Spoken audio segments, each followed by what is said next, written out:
got both cameras rolling. I'm gonna sync. Not it yet. I'm not gonna. Sync them right there on that one. Then I'll do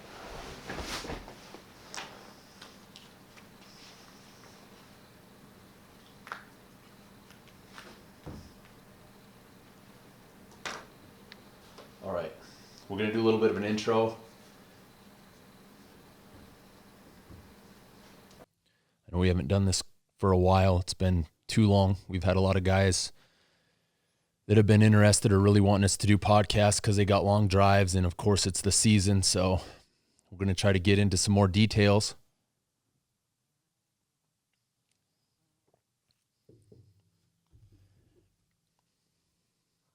We'll do a little bit of a quick intro here. Everything, you can hear me good? Yeah, you're good. Do a test once on this. You're good. Okay. We'll do a little bit of an intro and then we'll get into it. We'll get into our talking points or into our subject real quick.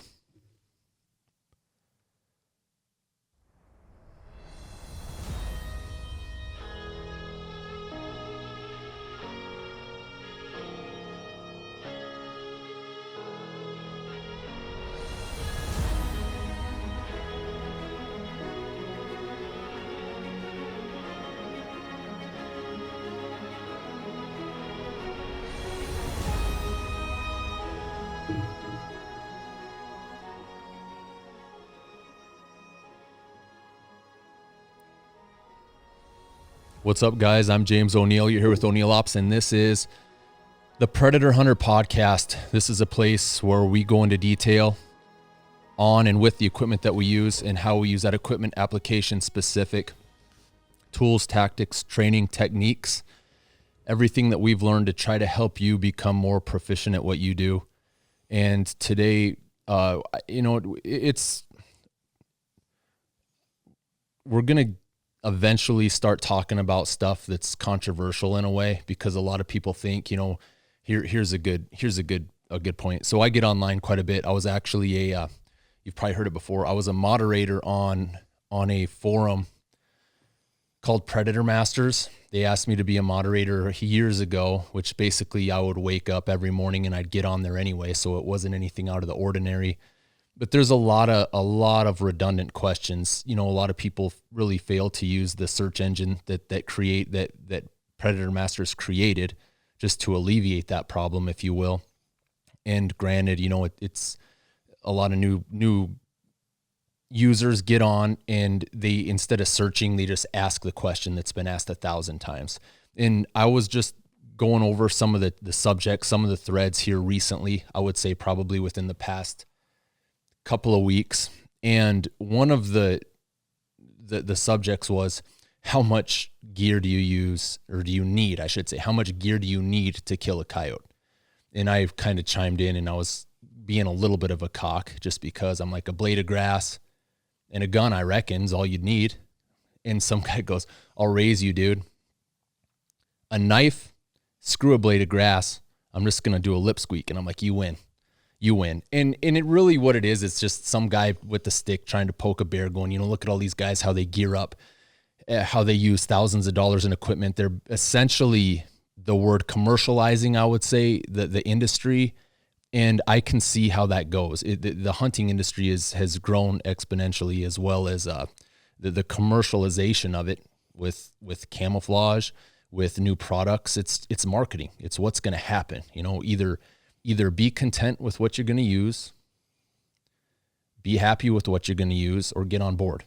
And since we already film, it absolutely makes no sense for us not to work with some of these manufacturers. So with that kind of elaborate intro, what we're going to be talking about today, guys, is camouflage. Do you need to use it? Maybe you want to use it. Maybe you don't need to use it. Maybe you absolutely don't think that there's any reason for it. So that's going to be today's, we kind of talked about it. I chatted with Keith a little bit, and I'm like, let's just do camouflage, man. That's an easy one for us. It's something that we've used our entire lives, and I'd like to go into detail and kind of explain to you guys how we actually use it to be more tactical at our work. From starting years when we were kids, building our own, to what we use now as far as clothing or what have you, the different variations, the different patterns that have come out. So many different ones that there is to choose from, you know. It's almost hard to keep track. Yeah. Like you said, from what we used in the beginning, that was one of my, I think it might've been in my first episode, the very first podcast I did. I was really interested in how people made camouflage, you know, how they actually got the patterns on the clothing. And then I even took it a step further and I wanted to know how you got to be given camouflage from the marketing standpoint. You know, I was always interested in how do these hunters, you know, you see them wear it. Do they get it given to them? Do they have to buy it? You know, with the work that they put in. You had a Real Tree coming out, Mossy Oak coming out, a couple of the big, I'd say Pepsi, Coke, Ford, Chevy brands. And then, I mean, gosh, I should have probably tried to organize this in some bit of a fashion so we didn't get too far off topic. But I would say from our perspective, we've been pretty non-traditional regarding camouflage. Yeah, we've never been the Real Tree guy or the woods guy. I mean, the lighter the better out here for us, and you don't see a lot of that, to be honest. Exactly. Everything you see is dark, you know, woodland type shit.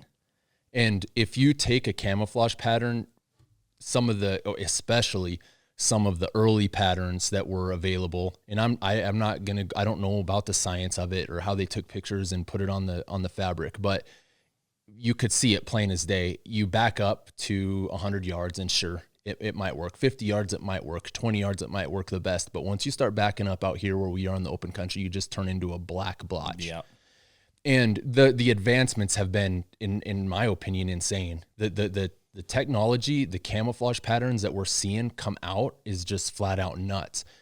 And we've worked with guys in the industry that are literally sponsored by Real Tree, and it doesn't make sense for them not to be. You know, they're getting paid a lot of money to do it. Big bucks to wear their stuff. Why wouldn't you? And with the terrain and the you know, tree stand hunters, a lot of them, there's no reason. That's more of a you know, an ambush style, just hold still as you can, which is kind of the name of the game anyway. But regardless, we've worked with a fella from Mossy Oak. It'd be kind of cool to actually get him on here. His name was Dustin Whitaker. Yep, Dustin Whitaker, Shed Whitaker. He was pretty high up with Mossy Oak when he came out, and he brought us a bunch of Mossy Oak gear called Brush Camo, and they were trying to kind of get that market going. But long story short, I've always been real non-traditional, looking at the standpoint of a tan-based camouflage pattern out here. And to be honest, I've heard a lot of guys say it online. One of the best camouflage patterns is a faded-out Carhartt. Old faded out tan Carhartt jacket, the old tan Carhartts that you used to see. Those were some of the best flat out camouflage patterns that you could. The plaid ones, the plaid. Is that what you're talking about? Yeah, the plaid liner. Oh, I see what you're saying. The Carhartt tan Carhartt jacket. Yeah. Okay. Yeah. So some of them probably had a plaid liner, but the tan. Yeah, I know what you're talking about. And I distinctly remember right here from our old house. I remember when I was too young to hunt. I was young, and I remember seeing my dad and a bunch of his buddies walking out here pheasant hunting, and one guy was wearing one, and he just disappeared in the weeds. You know, you could see his orange hat, but anything below that was just gone. Yeah. Like, that's a first initial impression, and I was too young to even be able to go with them hunt. You know, I was probably in fourth grade, third, who knows, old enough to go pick up birds, which I probably was doing. Who knows, maybe I wasn't. But that's kind of the mindset that I've always been. We've modded up our own ghillie hoods years ago, long time ago. Well, what you did with those Carhartts, you bought one and it was too dark when you bought it, so you hung it on the clothesline all summer long. Yep, we did that with a whole bunch of stuff. Yeah, fade it from the sun. Yep, should be ready by season, you know. And then all the scent hopefully is gone too. But then came all of these new camouflage patterns, these manufacturers that came out, and we've worked with them to an extent. We've worked with Cryptek a little bit, Butch Whiting and Josh Cleghorn. Those guys are awesome, and I would love to kind of touch base and work with them because they were very good dudes, awesome guys. I've talked to Butch on the phone a few times. He probably doesn't remember me, but Josh messaged me about a year ago and wanted to know if we wanted to get into some stuff that they're going to be marketing, and you just get so busy. But Cryptek has some good patterns. I like their Nomad and Highlander. Nomad's really good. It's just such a tan pattern. But then about that time that they came out, multicam was coming out too. Really about that same time. I think it all kind of sprouted from a military contract. They were the military was looking for some kind of new camouflage, a better setup than what was already out there. And multicam popped up, and I'm like, dude, that looks good. The multicam original, if you sit back and look at it, the first thing there was two things that I said. First of all, if they made a desert pattern, they have a winner. And then second of all, if you just look at how the pattern, if you guys haven't or you're not familiar with multicam, not putting a plug in for them. They actually don't. We've tried to get them on board to work with us, but they don't. They're more of like Red Bull dudes. They don't want to. They don't want to see people pull the trigger and kill shit. That's what it is. Yeah, they don't want to. They don't want to see that. You know, and we can respect that from to a certain extent. But then when we sit back, why should we promote their stuff when they don't want to support us? Yeah. And regardless, a good product is going to be seen. It's going to be known about, and multicam, if you look at the pattern and evaluate it like we do with a lot of stuff, it looks like a bobcat. It looks almost like a leopard if you kind of sit back, and there's a base layer to it, an initial base that fades out to a really light, and then it gradually gets dark, and then it gets so much more intricate. You know, there's another layer on top of it, and then another layer on top of that makes it spotty, and then another, even a white layer where there's white spots, where you'd almost affiliate it with snow in a way. Yeah, yeah. But you'd be surprised how much just white will break up an outline in any kind of terrain.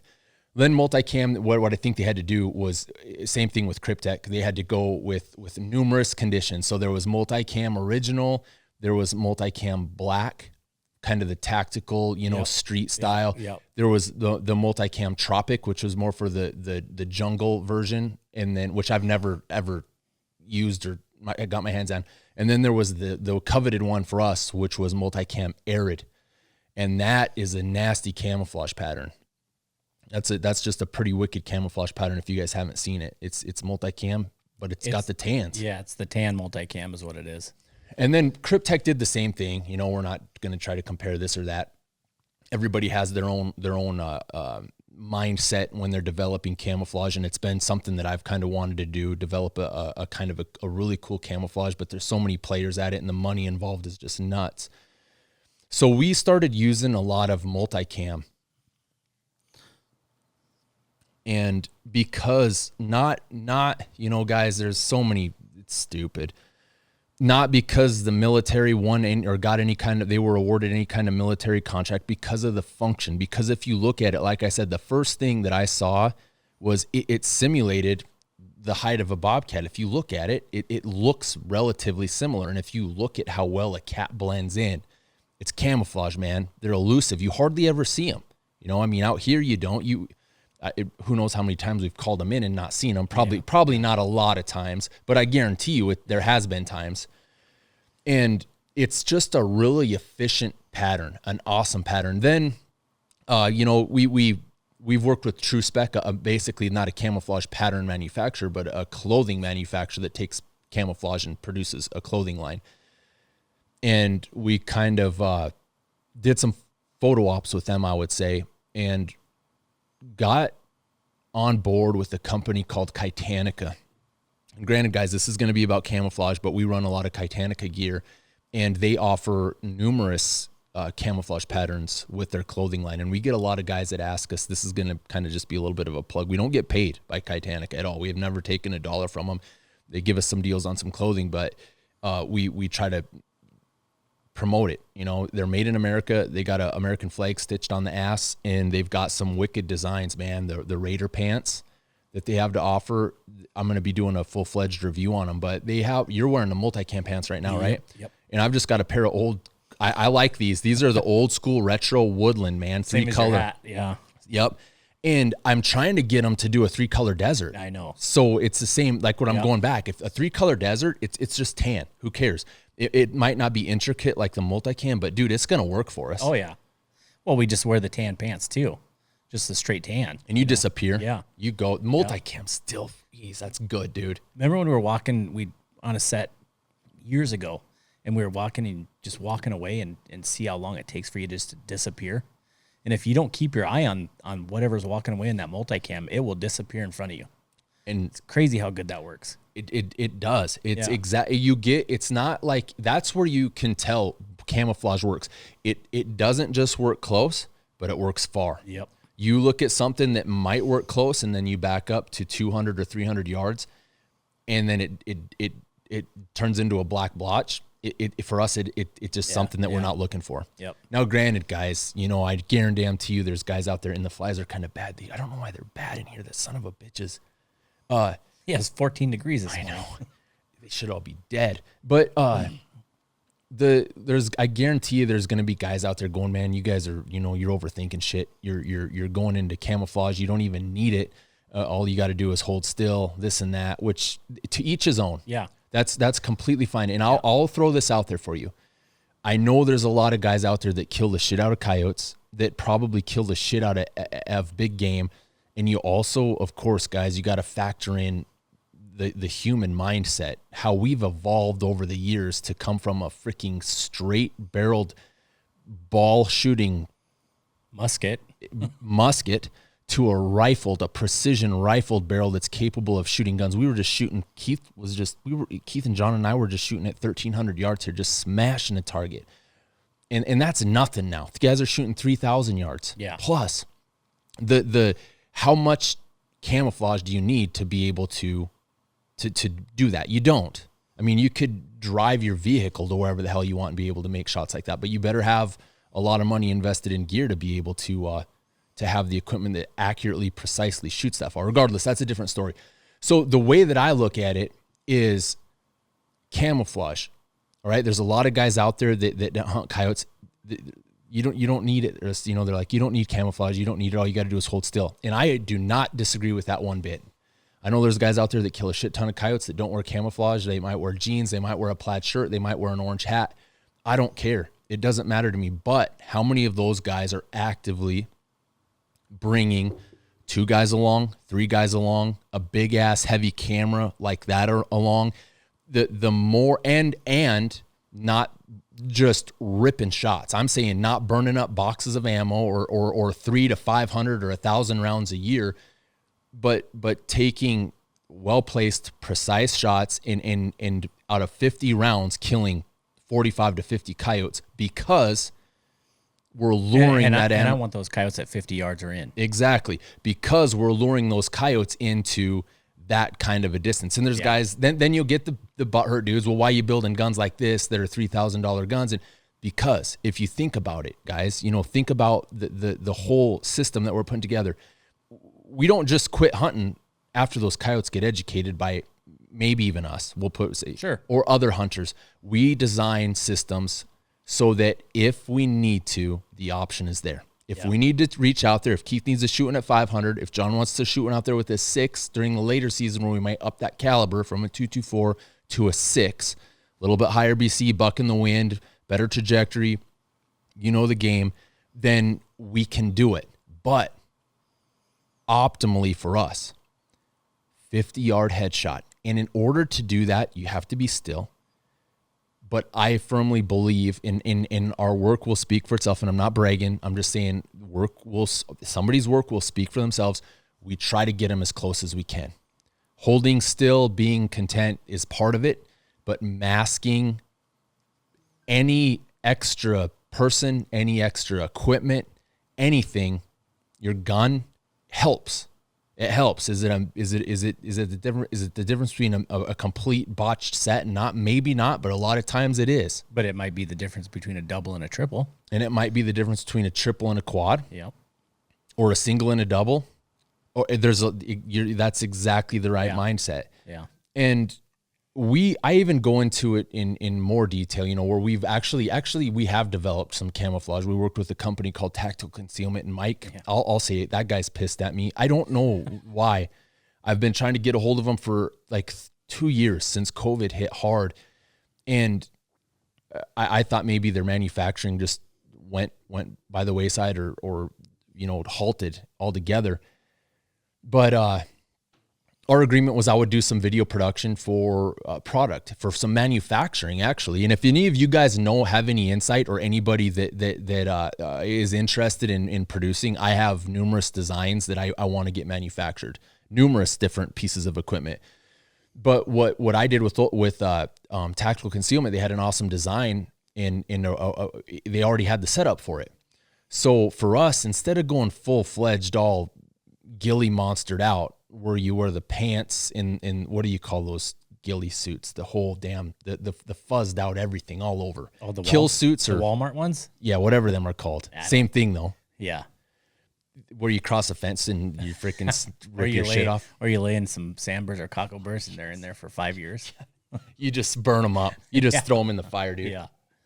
Yeah, I have no idea what they're called. But regardless, instead, we don't need that, right? We don't need to go to that extent. All we're looking to do is break up our outline in certain instances on certain sets, so that if we have to, elevation is the key. All right. We're not looking to build a bunker and fucking hide down underneath and have shit run up over the top of us. Elevation is the key. Build our set on the high ground 99% of the time. And on the high ground, what's going to happen? You're going to silhouette. You're going to skyline. And that's what our goal is with a lot of our camouflage. Which 90% of our sets, the shooter's prone. So this freaking Royd hood is perfect. It makes you virtually, like, I got to do a review on that. But you're invisible. You're gone. Right. You're toast. You get your face painted up in the shadows. You flop your hood over. We're freaking. You're gone. The main concept, from my perspective, is the guy running the camera, because that's it. Like, if you guys can't see it, but right behind, I'm filming with the 705. The legs I have wrapped up with a arid pattern camouflage tape, just to conceal the carbon fiber tripod. And I actually should put a 3M mask to take the shine away, you mean, or the reflection or anything? Even just a not a paint job, but it's like a 3M, what do you call, wrap? Yeah. A wrap. Skin? A skin, there you go. A skin on the 705, so that just breaking it up. And there's times we're walking into a set and there's a tumbleweed, I'll grab it. Just something. That's camouflage. To break that up. That's camouflage. That's the art of camouflage right there. You just for that camera, that's your main thing. And when you had your Sony before you sold it, you took athletic tape and you just put blotches of white on it, and it would just boom, it'd just break it up. Any little thing like that, guys. They had that white mic cover. Yep. Yeah, just break it up. That's the some of the detail that we actually go into. That's just a little bit of the detail that we go into. The ghillie hoods, like I said, that's a huge asset. Being able to break up your silhouette, break up where you're set up to basically paint you in the picture, brush you into the background where you're at, and to take it a step further in camouflage, dude. It's weird. I don't know how you want to say it, but I get kind of excited sometimes when it starts raining in the spring and the summer, because I'm like, dude, the grass, all the native grasses are going to be growing. I'm weird like that. I know, but like a fetish. I'll go up, and we'll go up north, and I would say the country up there, man, has probably got some of the best grass in the world up there. If you paired it with any grass in the whole world, the hard grasses up there are it's insane. It's awesome. So you have your warmer season grasses that sprout when it gets a little warmer. Those are the ones that I personally like to kind of key in on my ghillie hood. If you look at mine, it's got more of a maroonish red tint. We'll break it down like this. I take a look at, when we're making a set, we're looking for anything: a patch of grass, a soapweed, a cut bank, anything that is kind of a jagged edge that's out of the ordinary, that's going to break up our silhouette, especially when you have 3 guys or 2 guys for sure. And like I said, the camera too. Yeah, that's the main, is the camera. The main thing is the camera. That's the hardest thing. Which on the 3rd guy, he's down below anyways. But yeah, that camera thing is it's a tough deal. Yep. And that's where that'll make and break a set right there. A lot of times, and just by finding something little dumb, soapweed, cut bank, anything like you said, it makes a difference, man. And that's all we do. If there's times where we'll walk in, and obviously the wind. If the wind's bad, there's no even second guess and shit. We turn right around and we're like, nope, not even thinking about it. We're out of here. But there's been times where we'll go in and we'll look at it and like, man, this is such a good spot. But guess what? There ain't nothing here. Oh, it's 90% of the time. And James is like, let's go 200 yards. There's a better patch of grass over there. You know, it's like. And then he's like, dude, but the thing is, we start doing that shit. We're shooting ourselves in the foot because stuff's going to see us moving in. Yeah. And it's a coin toss. Yeah, it is. Exactly. Yeah. So, but anyway, I mean, I'm kind of weird like that. I mimic, and you have yours mimicked after the same thing. But I'll look at like the native warm season grasses. Like you have side oats, you have Indian grass, you have switchgrass, you have big blue stem, you have little blue stem. All those, if you look at them, guys, after it freezes, they get a maroon tint. It's a really pretty color. And I actually dye a lot of my fabric and some of the fabric that's on yours I am almost identically match those grasses. And I'm not saying that, hey, fuck, man, you know, we're trying to do some crazy shit. It's just what we do. And then on yours, on your ghillie hood, it's a fabric called stock grass is what you use. It's a little lighter. And you have blotches. It's almost like you have a patch here and a patch here and a patch here. And what that would be more like a cool season grass. You get like your cooler season grasses, like a wheat grass, or like what's a good one? A cheat grass, where it freezes or it gets cold and it turns white. Yep. And that's a really good color too. I mean, you can't go wrong with either of those out here, but that's how we put the camouflage into perspective. And you guys are like, fuck, dude, you guys are crazy, man. We just drive up to our shit and go. We just fucking run hogs down and go. You don't need that shit. If it works for them, freaking awesome. Exactly. And, I mean, that's just the detail that we look into, and to break it down even further, I've got a couple things written down. You know, man, you when you're a rancher and you live out here off the land, and you raise animals and you hunt animals that are ungulates that are basically a prey species. You know, for whether it's our consumption or they've been here for millennia, for thousands of years, and they've adapted to elude the native predators. You look at their features. I mean, you look at deer, you look at elk, you look at a domestic cow, not from the coloration standpoint, but from their head. You know, look at their eyes, the way that their eyes are spaced on their head to be able to see almost all the way behind their ass. You know, they can see everything. That's the whole evolution of that species to be able to survive. Then you look at a predator like us. You know, people aren't predators. Look at our eyes. Our eyes are in the front of our head. Coyotes' eyes are in the front of their head. Leopards, cats, all wolves, dogs, their eyes are in the front of their head because they're not looking out behind them. They're looking in front of them. They're looking for movement. They're listening for They're listening for sound. They're smelling. Their senses. It's a whole different kind of concept between a prey species. But you look at like, say North America, I would say, you know, even look at deer, man, a lot of times. You look at how deer are camouflaged. Similar to a coyote, they're dark at the top and it transitions to whiter down below. If they stand... Not all of anything, there's white. Look at antelope. White, yeah, they're it's crazy how they'll just flat out disappear. Yep. You can see them at a time and then they'll disappear.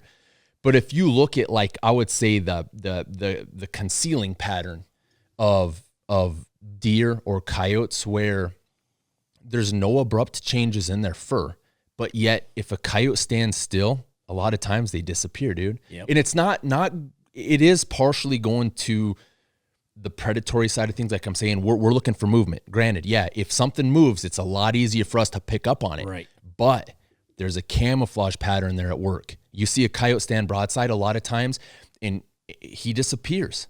The camouflage, it's dark at the top and it transitions to light. It's basically contradicting the shadow of the sun. It's crazy to think about if you ever do research. But then what we do is we use that pattern as a base layer for us. The concealing aspect, where Keith's got the multicam pants, that's very similar. You have a pattern that transitions from a light to a dark and from a dark to a light. But then we also use the disruptive side of it, the disruptive camouflage pattern, where we're throwing our ghillie hoods on and it disrupts our outline. So we kind of use it, you know, a couple different aspects. and it works good for us. You know, it's not anything crazy expensive. I mean, it's just thinking about it.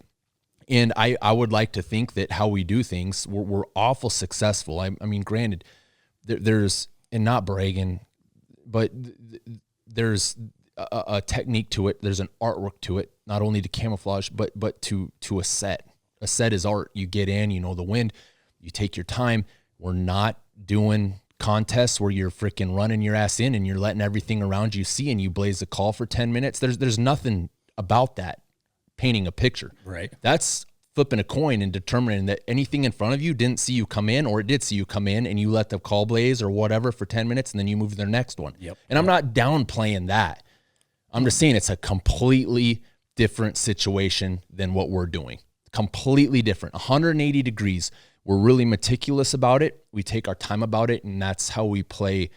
That's how camouflage, I should say, plays a part in it from our perspective and what we do. Well, just like the set we made 2 weeks ago. It was an evening set, and the sun was in our face. There was no other way we could do it, but the sun was in our face. So what we went and sat up, and we didn't play that call until that sun got right below the sun rising, and we got in the shadows. And then you hit that call. You know, that camo is going to work way better in the little bit darker where that sun's not on you. And you just take advantage of little shit like that. And that's part of, that's exactly what you're saying. That's utilizing the camouflage pattern to its fullest. And that's even like camouflage paint in our face. And there's like, you didn't have to, well, dude, I guarantee you a couple of white guys that are sitting out on the side of a hill with the sun in your face. Yeah. That shit lights up, dude. Yeah. Yep. That it's, you like this morning. Or put it on a coyote. Look at the sun hits that coyote's chest. He blazes. Yep. Just pops him like those elk. I was just going to say, we watch those elk at 2 miles away and you don't even need a spotter, man. You can just see boom, boom, boom, boom, boom. They're just blazing. So there's certain times of the day that you take advantage of as well to maximize that concept. And that's just, you know, something that you got to pay attention to and you got to learn. And camouflage just amplifies that. You know, like I said, there's nothing that you can do if you don't know enough to let that sun set. And granted, that particular set, dude, is primarily, I would say, an evening set. Just because day sets, I think those coyotes are going to be down out of those hills. It's a set that we do later in the year, so the sun's at a different angle too. That's true. That's true. It gets a little bit further south, so it's not as harsh. Yeah. But that's just kind of you know, you get accustomed to it, you get used to it, you get educated, you learn a lot more, you're more advanced. You just learn the techniques that need to be learned so that you're like, we're not pushing any buttons, we're not ripping any sounds. We're not going to do anything until that sun's at a certain point. Any little advantage, you know. Yep. But that's, you know, camouflage, guys. That's really, it is a controversial subject. I would say it 100% is, because, like I said, there's so many guys out there that that don't think that you need it. And I'm like I said, we're not disputing that. I guarantee you there's guys out there that don't use it that are very successful, hold still. But how many of those guys are bringing along a camera and trying to coax them in as close? By themselves. Yeah, that's a huge, dude. If I was out doing, I probably would still camo. I would still do it. But it's how many? I mean, if you were by yourself, you don't have to worry about anything else. I mean, it's a different deal. It's a whole different deal. It's a whole different concept. And it is what it is. I mean, yeah. Yeah, that's exactly right. You get what you have. What happens is you get guys that get upset about the marketing standpoint, the commercialization of a sport, because they kind of feel left out to an extent. And I can understand that, but it doesn't do any good to get, you know, start pitting each other against each other, to start getting, you know, each other butthurt at each other because one guy may get paid to play the game or may earn. And I don't want to say it like you get paid automatic, dude. You got to work at it. You got to show some kind of a number, whether it's a shutter speed, whether it's a shutter count, whether it's a freaking body count, whether it's a group, whether it's a consistent win over and over and over. You have to have some kind of goods that a company will, you know, or services, some kind of services that a company will render for their goods, or vice versa. You know, you have to have something of value in order to have an asset in order to make it work. And I understand. I know a lot of guys get upset at that they might not have that. They might not have the ability. They might not have the option. It's tough for us a lot of times, man, with the ranch. This is the first podcast that we've done for how long?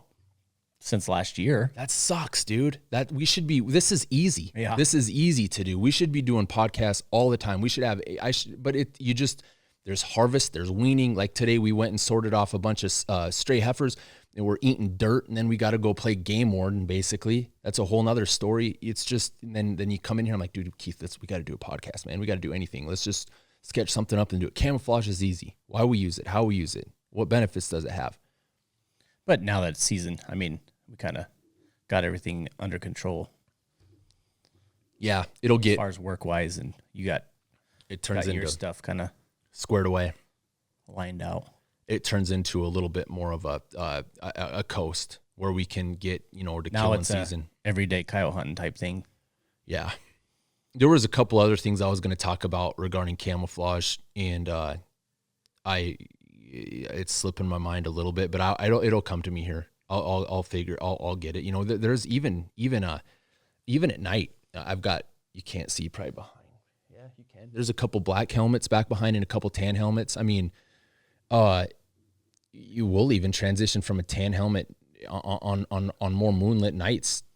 Right. And then on a darker night, when that moon's down a little bit, we'll wear more black based camouflage. Yeah. The multicam black, which yeah, I don't know. I think a coyote's probably brings enough light in their eyes. They probably see pretty good a darker rather than something tan, But we try to move in the shadows a lot. I mean, kill boxes with the moon, certain angles, it helps. Hell yeah. Snow camos, got the snow camo, the helmets. Yep. That's a good one. Snow camo is awesome. I mean, we've ran a couple different, that's another topic. I guarantee you a lot of guys will be asking about that snow camouflage, man. I've actually got a design of that I developed with a fella that won the Iditarod. He had a badass design, and I don't want to say we collaborated at all, but got some designs from him and modded up our own and have a pretty good design. But the problem is trying to get somebody to manufacture it. And then what we were using with that particular design was multicam Alpine. That's a wicked camouflage. Yeah, it's crazy when you throw a little bit of gray in there, how stupid that solid white looks. It just works. It's gone. Yeah. And then just the breakup. Break up your outline. Yeah. It's a good camouflage pattern. We were on Cryptek's website too when they first came out. We did that same concept, overwhite concept. We were using Cryptek Yeti, and it was a 500 Cordura. Loud as shit, wouldn't work, but we just did it because it was some of the first stuff out there to maybe try to get a little bit of publicity, if you will. Sure. But regarding hunting, the jacket would work, but the pants were just too loud. And now they make a legit overwhite fabric, like Patriot overwhite. That's what they label it. Multicam Alpine, they label it as that. It's a soft, but it's good. But man, for the price of that, it's crazy because it's not waterproof. It's not even really water resistant. It's just really tight knitted stuff. That's just it. If somebody came out with some waterproof freaking overwhites, yeah. It'd be that's what I get so many guys that ask that. Yeah. And then what we did last year, I talked to a fella. Yeah. It's Taraka is what it's called. And I'm going to do, I started a Facebook page that I haven't even followed up. Rich told me how to do it or told me what to do. And anyway, it's called Cold Skills. And I was going to kind of go into detail on some of our skill set that we use during the cold conditions, like some of the boots, some of the clothing that we run, which some of it was kind of stupid. Still fingerless gloves. How you thaw your fingers out from frostbite. How you get them unstuck from a scope when you get them stuck when you stick your eyeball to it, your eyelid to it. Yeah. But this camouflage is pretty cool. It's back. It's actually, mine's hanging right there. Yours is probably there too. Somewhere. And it's a white pattern with just gray. Just almost like a gray tiger stripe. And the gray part, it's not like multicam lines are curved and everything. The gray's not. I mean, it's jagged. Yeah, it's jagged angles and stuff, and it's cool. And there's so many guys that want to know, but it's not public, man. There's no public about that. There's a couple guys that get it, and it took me a long time to get my hands on it and make contact. And then actually what the guy did was I paid for a bunch of of base layer stuff. And he goes, this is the shit that you wear when it's like 60 below, dude. You layer up with this and you will live. You'll survive in it. And it's all in a box right back there that I want to do a podcast on. Yep. The individual layering of it, which is just, it's elaborate, man. A base layer, a base layer, a base layer, a soft shell, another. It's legit. But what was that snow camo on that? What was it? Snowdrift?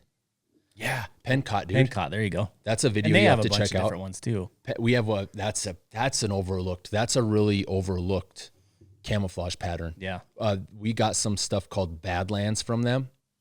It's their arid pattern. It's almost like a digital. It is digital, Yeah. but it's a different kind of digital, man. It's not like the Marpat. It's a legit nasty. If I was gonna go with the digital pattern, it would be that, because you disappear with that. It's called Pencott. High Definition, I think, developed it, and then Pencott might have overed on it. And Lawrence Hallsworth was the fellow that I worked with on that guy, and he's a good dude. But I mean, that's a really overlooked pattern. In that video, I think had 1 million views. You're wearing that. That's a very first snowsuit that we got from them. Yep. It's cool. That was a good design. It was good. Yeah. That was a good design. Not only the camouflage pattern, but the design of the overwhites was just good.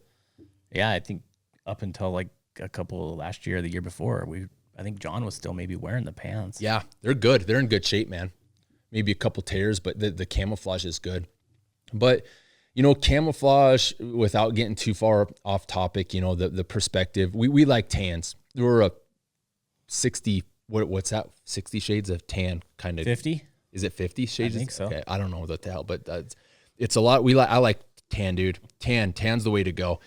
If we can go any color, it's tan, just because Everything's so light out here. we're in the middle of nowhere. Yeah. I mean, we're out here where we are covering areas that you can see for miles. And there's 3 or 4 different terrains, but tan works in every one of them. And it's just a good, instead of swapping shit out. Like we'll if you're getting into detail on camouflage, like there's times where I'll get kind of intricate or meticulous or particular, or whatever you want to call it. If it snows and there's a little skiff on the pines, we'll wear a white top and just leave our bottoms, like our green or multicam bottoms, and it'll sit down at the bottom and you're gone. Which, if you're a spotty snow, that's the toughest to hunt, and it's so hard. It's a good one. Yeah. It's a good one. What I found, And it works the same way. I mean, it'd probably be hard for them to see us as well. Half rack, we call it. Yep. Mixing it up, whether it's a White bottoms with a ghillie hood or anything. Or vice versa. And that depends on what, a lot of times when we're hunting up north in the pines, we call it, if there's no snow on the trees, we'll wear a green topper or multicam topper or tan top, and then white bottoms. And if it's a really cold, slow, straight down snow where there's snow piling up on the trees but not down underneath yet, then we'll do the opposite. But the snow camouflage, what we found is white. If there's a lot of it almost seems like we get by with a lot more in really white conditions. Doesn't it seem like that? Yeah. We can do a lot more closing the distance, if you will. Yeah. If there's a lot of white on the ground. I don't know if it's got to, I mean, I've noticed that. I've noticed you get by with a lot more in the white. Yeah. And they're so much easier to spot too. The coyotes are. It's probably a little quieter too if the snow's not crusty. Yeah. Yeah. If you guys have any questions on camouflage though, chime in, I should say, on Instagram Live. Hopefully that's still working. Hopefully you guys can hear us, and we'll make sure and have this up. We'll make sure and have this up live, or sorry, not live, but we'll make sure and have this uploaded on YouTube and then on the Anchor platform here. Maybe tonight. I'll have that done before I edit the video. But there was a couple more things I was going to kind of talk about regarding the camouflage aspect of what we use and how we use it. But my main objective was just to, how much gear, how much literal shit do you need to hunt coyotes? It's not, it's almost, needing is completely different than in certain perspectives than wanting. There's probably a lot more guys out there that want to run a lot of cool shit over what they actually need. But like I said, when you're trying to film, dude, and you're trying to capture that animal's every motion, every move, every instinct, every bit of body language that it's going to present on its way from point A to point B before we end it. Our goal is to document that and get them as close as we can. It's not that we can't. It's not that I go, hey, Keith, dude, shoot that son of a bitch. He's 400 yards out there. Blaze one out. It's not that we can't, but it's not our goal. It's a completely different objective in our terms. Even numbers, I'll say, aren't our goal. Numbers of coyotes. It's not, hey man, at the end of the season, how many of you guys do you kill? And that's, in a way, commercializing the industry as well, because that's one of the most redundant questions that I get. How many coyotes do you guys kill? Man, I don't keep track. Yeah, that's how a lot of them judge how good of a coyote hunter you are, or how good you are at something. And I granted, I know that a skill set is acquired. The more that you do something over, I mean, if you consistently lift weights, you're probably gonna have bigger muscles than the next guy.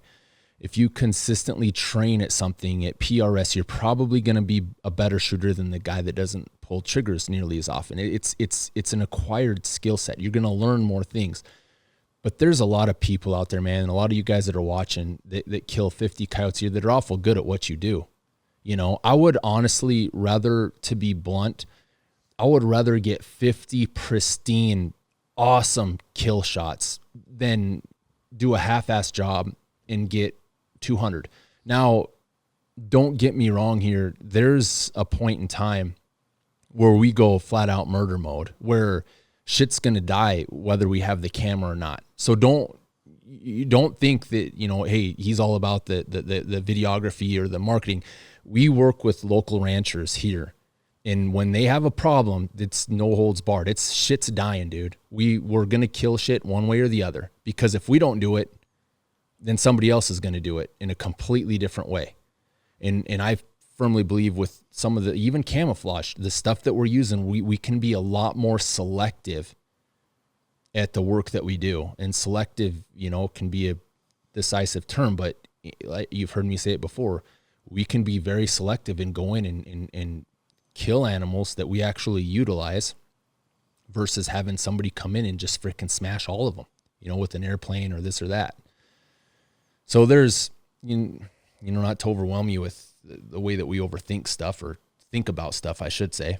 But did you see anything hopping? Not really any questions.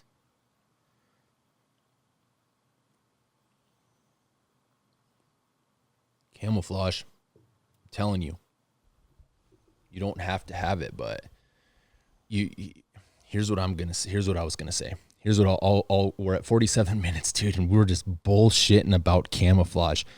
And anybody that's out there that's sponsored by Big Time, get a hold of us. I'm all about having guys on podcasts, and if we're doing it wrong, tell us. If you think that you have a better system, tell us. I'll bring it to light, or I'll hear with the small amount of guys that are listening to us anyway. But there's a reason. If you really want to argue with all the bullshit that's going on, all the, hey dude, you don't need camouflage, it's overrated, you don't need to blah, blah, blah. There's a reason over the past whatever you believe in, hundreds of thousands of years, millions of years, tens of thousands of years, thousands of years, however you want to put it, that animals have developed camouflage. Okay. It's for their survival. You can't argue with it. There's a reason a hen pheasant has little spotted chicks. There's a reason that if you look at a sharp-tail or a prairie chicken, their eggs, their baby chicks, how they're all spotted up in camouflage. You look at a baby deer, how he's spotted up, even young elk. It's to break up. It's to conceal. It's to disrupt the pattern, to give them the edge so that they can survive. And the same damn thing goes with predators, leopards, bobcats, how camouflaged up they are. It's to give them the edge so that they can get their next meal and not starve to death. We're just taking what they've given us for thousands of years and applying that to the damn video camera. All right. We're not trying to do anything fucking goofy where we're trying to be some kind of a military based fucking Chris Kyle sniper. Those guys are legit, man. They have a different application. We're taking camouflage, and we're closing the distance on an animal that is so much more advanced regarding physical characteristics, not characteristics, but physical capabilities, eyesight, ear, hearing, smell, and trying to fool that animal. And then at the end, we use that animal. Okay, we do. We actually use that animal. It's so much more than fun for us. And I don't want it to turn into any kind of a rant, but we actually do use these animals. You know, guys are like, you got a season on coyotes? And there's not a season here on coyotes. There's no bag limit. There's nothing. But I like to use an animal for what it has. It's just how I am. I'm not trying to play it. I don't like to use the word justification, but it's easy for me to explain to people that are fucking idiots part of what God has given us over the past, lifetimes, years, thousands of years to survive. The fur trade, man, hundreds of years ago, that was the prime source of income. That was a currency. Fur was the currency. It wasn't gold. I mean, sure it was, but that was the prime source. And somehow it's fallen by the wayside. I got a couple, anyway, there was a couple guys, I start thinking about shit and my brain starts fucking going 90 miles an hour and I start trying to bring new shit in. We get guys that are asking, hey dude, you should do a thing on the ranch and 2021 prepper. I'll tell you the prepper shit, dude. We'll start getting into that on a different podcast. I mean, you got guys that are prepping, making jars of food and buying up freeze dried shit and building bunkers instead of taking the high ground and stockpiling shit. Dude, we put up hundreds of thousands, millions of tons of hay for cattle. That's probably one of the most elaborate senses of prepping that there is. You think about prepping for a family, prep for 1,000 head or 600 head of cattle, 1,200 head, mamas and babies. It gets crazy. It's easy for us to go into something like that. From the trucks that we use for the terrain that we hunt in, it's all about it, man. We're adaptive. That's how we roll. That's kind of what makes us a little bit different than a lot of other guys. It's the detail that we go into. And we do have, I think, hopefully a pretty cool season coming up this year. Was there something that you were going to say? Something that was popped up on there?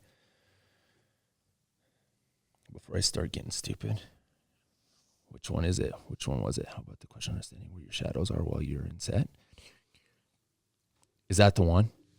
Yeah. The bottom one? How about this question understanding where is that the one you're saying? Yeah. From wall 126, how about this question understanding where your shadows are, which you just covered that already. You basically said all that, right? Yeah. You did? Yeah. I mean, which it's we're not really skylined, but maybe if a coyote's down below us, but we're proned out. Which the shooter might be proned out, but a lot of times, like, that's the whole purpose of, like, what you said when we're running the ghillie hood. If a skyline set is necessary, that's disruptive. So if the sun, in theory, if the sun's in their face or we're in a shadow, which we always try to set up for, but there's times where we can't. Sure. If the wind's different or we make a literal educated decision. Hey, dude, we're going here. We know the sun's going to be wrong, but we'll let it do its thing, and then we'll do our thing. In a perfect world, if the sun's at your back, you're always in the shadow. Right. You compare in a perfect world, if the coyote's coming to you and the sun's at your back, you're always in the shadow. Unless he's coming from behind you, then your back's lit up. But that's not a perfect. So what we're trying to do is be disruptive with the skyline. He looks at a soapweed, he looks at a patch of big blue stem or Indian grass, and then he looks at somebody that's got a ghillie hood on. Yeah. The shit's disruptive. It's not a smooth contoured skyline like a human silhouette. It's disrupted. That's what we're trying to do. But regarding the shadows, and I don't know if he's talking about our shadow or if it's just the shadows that we're trying to get in. But which we do. Right. But if the sun's in your face, the shadow's behind you. If you're think you're skylined. Yeah, but he's probably asking if a skyline set's necessary. That's what primarily we wire our ghillie hoods. All right, it's preventative planning. It's all right. So there's certain times we go into a set where the pasture might be overgrazed, where there should be a patch of grass, but there's not. So guess what? There's a little soapweed there. Sometimes we'll set up and there's a little tiny soapweed on the middle of a big hill, and that's all there is. And we're like, dude, we're gillied up. We got good camouflage. We're going to hunker right around that. The guys that prone out with the rifles are pretty much gone now. Yeah. So all we have to do is worry about the camera. A lot of times, 99% of the time, we're successful in those situations. Granted, you know, whether that coyote's stupid or we've got good camouflage on or we hold still, a lot of times it works out. But we always try it's common sense. We always try to abide by the shadows if you can. Right. That's the same principle of a cut bank. There's a shadow created there. That's what's disruptive about it. So we try to get in and it breaks us up. But was there anything, if there's anything else, we're at 50, which is a 55. That's a freaking long podcast on camouflage. I know we could go into some more detail and stuff, but I think we covered a lot of what we were going to. And we Cerakote a lot of stuff, you know, if we want. You can answer this one if you want. From the Ralph? Yes. Yeah, we are. We're running we have a thermal drone. 100% we do. Use it for a lot of good shit too. Collecting data for FLIR, some shit that's classified, legit AI program. Anyway, I think that you guys, we did one video. If you guys haven't seen it, be sure to check out our YouTube channel and subscribe, ring the bell on that, because then you're notified whenever we do a new upload, even podcasts, which we don't get a lot of views and a lot of stuff, even a lot of listens. You know, we'll probably only get about 10,000 between YouTube and the Anchor platform, but we appreciate each and every one of those that we do get. You know, we do. I hope that we can bring, I hope that you guys are primarily informed, but I hope that we can also bring an entertainment value to keep it entertaining, you know, so that you guys keep coming back and like what we're doing. We're going to be working with some pretty cool dudes this year. Some new podcasts that I'm going to be throwing out there we've got Glenn Eberly from Eberly Stock. He's going to come on with this. Michael Boclieri at Loophole. This dude's a fucking badass. He's the head optics academy instructor at Loophole. He came out here a couple years ago and we freaking wrecked him on driving at night and getting still can't feel his toes. He loves that shit. So he's like, dude, man, you guys are legit. I want to get this and this and this company in. And he's going to be in-house if everything turns out right this year, hopefully sometime in January, with some higher end dudes that are developing some infrared illuminators, infrared lasers, and I believe Accuracy International, a guy that works. I don't want to get all your guys' hopes up, but it's a plans. Another guy that we're doing some stuff with is the Schlockmaster. I don't know. Is he coming? Is he coming this month? I got. There's this dude. Okay, you guys. This guy's an awesome guy. His name's Scott Hampton. Okay. I told Keith, we were hunting over at Dead Man's. I'm like, you got to watch this video, Scott. I know you'll listen to this, dude. Post the video up, and I'll share it on the Ops YouTube channel. He's a good dude. I've sold him some suppressors, and he's a good guy, man. You know, he's one of those guys that he's a good character. You know, it's just how it goes. And he ended up hooking up with Tim Wells and doing some dogging, evidently, if I think right. And then Tim was asking him about some thermal or this or that. And Scott was a nice enough guy and said, hey, man, talk to this guy if you're interested in doing something thermal related. So I get this instant message. Wait, before I get the instant message, you guys got to check the video out. It's he's all gillied up, and I think he's drinking some hot damn or something, right? Something like that. Where he's sitting in his fireplace? Yes. And he's like, you got to call. And it's almost making fun of us in a way. I mean, it's not, but it is. It's funnier than shit. You got to listen to it. I rolled anyway. But he sends me an instant message on Facebook. Hey, dude, Tim Wells might be calling you. And most guys that are listening to us know who that guy is. You know, he throws spears and he's a phenomenal archery shot. And Tim, all of a sudden on my phone, it's some different number calls within minutes after that, you know, just random coincidence that I even checked my phone, and you could tell the from his voice who it was. And I'm like, is this the Tim Wells? And he started chuckling. I go, the Schlockmaster Tim Wells. And he's just kind of laughing. So I was telling him a lot of stuff. He's like, dude, I don't want to hear that shit. He goes, I just want your information, your insight on what's going to be the best for me to do. I'm like, all right. That's so it would be what he had some really cool plans. I probably won't discuss them here, which would be cool We'll just show you. It would be tough. It would be really tough for us. It'd be badass though. If anybody was going to do it, I'll throw in a little bit of a brag right now. We could do it. The situation, what he wanted to do, and I'm not going to say what it is, we could get it done for him. And it would be something that's never been done before. I can honestly say it's something that has never been done before. Whether he wants to do it, if he did, we could do it probably tomorrow. It's Friday, full moon. Yeah, Friday.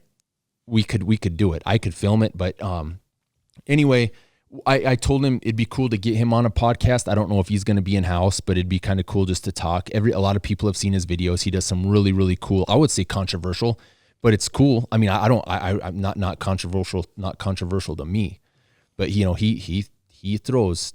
He's legit. 100%. I mean, you want to see primitive, dude. You want to see you want to see the freaking guns go gone. That guy could freaking live. 100%. Could you hear something? Yeah. Is it coyotes? Something. I probably freaking something. It's probably the kids. Anyway, and if that's we just have some cool content. You know, if you guys haven't seen, like I said, there's that triple that Keith just got here. We posted it a couple weeks ago. That was kind of our season opener. Just an icebreaker. We've only shot about a Knock the dozen rust off. coyotes. Yeah, get the barrels freaking lapped up with some copper. Get the suppressors a little bit caked up. Throw another layer of carbon inside of them. But we've got some new stuff right here. You guys probably can't see it, but we got the new Ricos with the interchangeable LRFs. That'll be wicked for us. We're gonna start hammering those out, but we're gonna start filming pretty hard. We got deer season going right now. Yeah, we got we're swapping the MH25s out for the RH25s, the micros. Those are cool, man. Those are really wicked. They're right up our alley. They're tan. They've got weapon sight capabilities. So there's basically 4 options. You can use them as a handheld scanner. You can go into a setting, use them as a helmet mounted scanner. You can use them as a standalone weapon sight, and you can also use them as a clip-on weapon sight, which is freaking all-around universal, badass little thermal, dude. It's got the OLED display, so it's got the light emitting diode over the display that's on the MH25, which is not rated for the conditions that we run in, but the micro is, the tan one is. We're not gonna. It's just a. So you're saying we're not gonna freeze it up, huh? Which we did. We test stuff, man. We test it hard. The displays went down on us, and I had to tell guys that. That's just, it's certain things that we find out. But Tyler upgraded us. Big upgrade. We appreciate it. That's another company we work with. That's another guy. Hopefully Rich comes with him. Tyler's going to come out. Chris Robinson from Night Crew. Those guys are badasses, man. I mean, Chris, I would like to say we got to 100,000 subscribers before he did, but good work speaks for itself. The dude does phenomenal videography, unreal, like Nat Geo style stuff. The stuff that we try to do during the day, he does it at night. He gets them so close, man. You can see pupils, and it's legit badass footage. And what they're doing, this will be cool. This would be a podcast idea. Tyler 8air is the owner of Ultimate Night Vision, and then he's kind of got, so if you guys don't know who Andrew Flair is, long story short, he was going to come out and do a hunt with us. We were harvesting, didn't work out. He's too busy, can't come out. He wanted to shoot his first coyote with us, kind of in a way, I think is how it wanted to go, or is what he wanted to do. If I would have known how many subscribers he had on YouTube, I would have shut down Harvest and we would have got him one and just done. But regardless, he has something that they call the Guggen Squad. Basically, X amount of guys that are probably more, they film first of all, and then they're pretty legit with their catches and what they do. And Tyler's doing something similar to that, where he's got a few of us guys that film, and he thinks we're on I would say another level. So he's got Night Crew, he's got O'Neill Ops, and then he has Amantine, TX Killer. And there might be another couple group of guys, but he's going to do like a docu-series. And Chris Robinson is the one that's putting it, they're going to be the videographer and the editor. Right. Chris does some nasty editing, dude. I mean, that's just what he does, and I have a feeling it's going to be cool as shit. And Tyler sent me a teaser trailer, which I'll say right now, for Amantines, and you and I watched it. Yep. And if most of you guys know who Amantine is, Anthony Amantine, he's on Instagram. He's got a lot of followers. And he's got a lot of followers on YouTube too.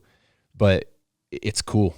Chris did a nasty intro for him, and it's cool as shit. So he's going to go into detail on kind of what he does and the techniques, and he's going to break everything down and do it. Same thing for us. And I don't know how elaborate they're going to do, what kind of a docuseries it's, but that's what the plan is. So that'll be awesome. Right. Just a heads up for you guys to kind of, if you don't know who Chris is, Chris Robinson, Night Crew, I'm sure you do, or Amantine, there's going to be some pretty cool shit coming out with those guys. basically with Tyler Rader, the head of it. And I think Rich Ishihara, he's Tyler's media guy. He's going to be doing a bunch of stuff too. If that's it, I mean, we kind of ranting a little bit, going off the deep end at the end, but if you guys have any insight, we always like to cater to the audience. Guys, if we have any insight or any kind of information based on experience with the question that you're asking, we'll try to help you out. I'd love to do a podcast on every one of your guys' questions. Unfortunately, there's certain things that we probably won't. There was a lot of questions tonight about certain calling techniques and this and that, sequences. Yeah. There's not really a rhyme or I mean, there's a reason that we use what we use, but there's also a certain sense of classification doesn't work. Classified information, which I would say between us, the shit we just don't tell people. A lot of it, unfortunately for a lot of people, we do have some of our recorded sounds. Yeah. I'm not lying. Yeah. I'm not lying.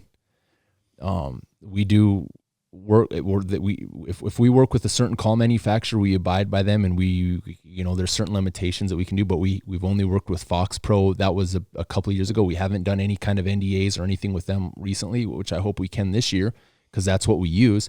But there's times where we've used like 3 calls, dude. Wildlife Tech, the Lucky Duck, and Fox Pro, and ran all the shit, all sorts of different stuff. So if you guys basically have any questions, be sure to ask. I'll try to post up stuff like this. So did you see how many people at the very beginning? There was like 60 some people. That was pretty good, dude. That's not bad. I mean, for what we're doing. Yeah. Just be sure to ask. Send us a message. We're easy to get a hold of, but like I said, we appreciate the support, fellas. Hopefully this year we can do some solid work for you, and we can get some awesome content out there. Always my goal is to get more videos done. And I plan on doing with this setup here. I'm almost have the reloading video done. That'll be the next YouTube video up, probably, unless we go get a double or a triple or a quad. I'll get that out there first. You probably will. Well, we're gonna start doing night. We're gonna start going night here pretty soon, just because full moon. We're gonna film with the A7S III and get some cool carcass footage or carrion footage. But then I'm gonna do like the backpacks that we run, the Eberly stock, kind of how I lay it, what I use, everything that I carry in my pack. And just show guys, where I put my call, where I put my remote, where I put a tourniquet or blood clotting aid, a lot of stuff, dude, that goes in there. My Nomad, my GPS, nets, camo net, all sorts of stuff, and just show guys what we actually carry, why we do it. So there's a lot of information I plan on doing, and if you haven't, be sure to subscribe to our YouTube channel. Check out our Instagram, Facebook. Rich kind of ran me through Facebook. We're going to be posting a bunch of links, a bunch of videos there too this year. There's some, trying to get a little bit more interest on Facebook, since I think there's kind of a little bit different audience on Facebook than there is on YouTube. It's kind of what I'm hearing. So we'll be posting some stuff there. So be sure to check out O'Neill Ops on Facebook, Instagram, subscribe on YouTube, and we're going to be bringing some more content out there.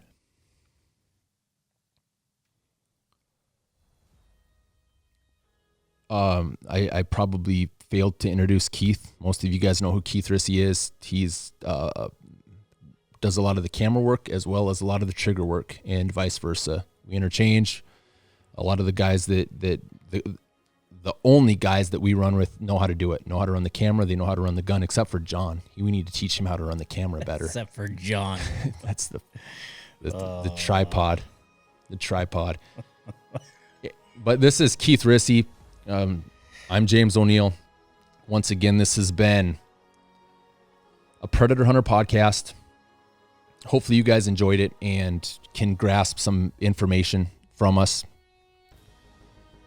We are out.